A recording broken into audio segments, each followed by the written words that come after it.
Morning children, today is your English literature turn. So I will explain the poem The Moon. This poem is written by Robert Louis Stevenson. Okay, so firstly read the poem very carefully. The moon has a face like the clock in the hall. She shines on thieves on the garden wall, on streets and fields and harbor quays and birdies asleep in the forks of the trees. तो देखिए इस first paragraph में जो poet है Robert Louis Stevenson वो क्या बताना चाह रहे हैं कि जो मून है उसका फेस कैसा है, क्लॉक की तरह. ठीक है, गोल है क्लॉक की तरह, जैसे एक हॉल में क्लॉक लगी होती है उसकी तरह मून का फेस है.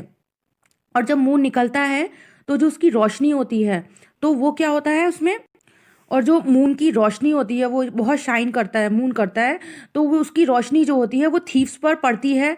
On street the field and harbour quays, जितनी भी सड़कें हैं, और हार्बर कोएस मीन्स वो ऐसी एक प्लेस होती है हार्बर कोएस जो रिवर के किनारे होती है, जहाँ पर शिप्स जो होती है उसमें सामान लोड किया जाता है और अनलोड किया जाता है. ठीक है, तो यहाँ पर जो सूरज की रोशनी है वो इन सारी जगहों पर पड़ती है, थीव्स के ऊपर पड़ती है, स्ट्रीट्स पर पड़ती है, हार्बर कोएस पे पड़ती है.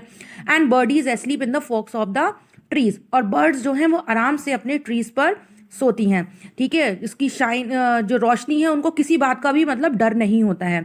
Squalling cat and the squeaking mouse, the howling dog by the door of the house, the bat that lies in bed at noon, all love to be out by the light of the moon.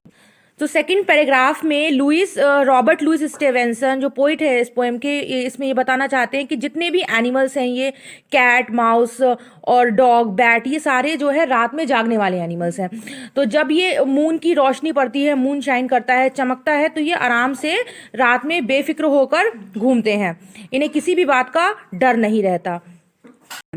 फिर next, but all of the things that belong to the day cuddle to sleep, to be out of her way, and flowers and children close your eyes till up in the morning the sun shall rise. तो जितनी भी चीज़ें हैं जो दिन में सोती हैं और दिन में जगती हैं और रात में सोती हैं, तो वो बहुत ही आराम से सोती हैं. मून की लाइट पड़ती है तो वो बेफिक्र होकर सो जाती हैं. और जितने भी फ्लावर्स हैं और चिल्ड्रन हैं, बच्चे हैं या फूल हैं, आपने देखा है दिन में फूल खिलते हैं और रात में क्या होता है, फूल जो होते हैं वो सो जाते हैं. तो वो आराम से अपनी आंखें बंद करके सो जाते हैं जब तक सुबह नहीं होती. तो बच्चों ये इस पोयम में जो पोइट है वो क्या बताना चाह रहा है. So in this poem the poet has shown the moon as a caring and watchful being. ठीक है, इसमें पोइट क्या बताना चाह रहा है कि जो मून है वो क्या कर रहा है, सबकी केयर कर रहा है, परवाह कर रहा है.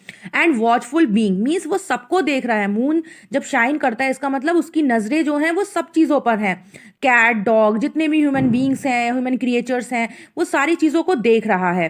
ठीक है, as the moon shines at night, जब भी रात में मून शाइन करता है, all birds, animals and human beings sleep without fear. तो जितने भी बर्ड्स हैं, एनिमल्स हैं और ह्यूमन बींग्स हैं वो आराम से रात को सोते हैं विदाउट एनी फेयर, किसी बिना डर के वो आराम से रात को सोते हैं. Okay, so this poem is completed. Go through and revise it, and you have to learn the summary of this poem.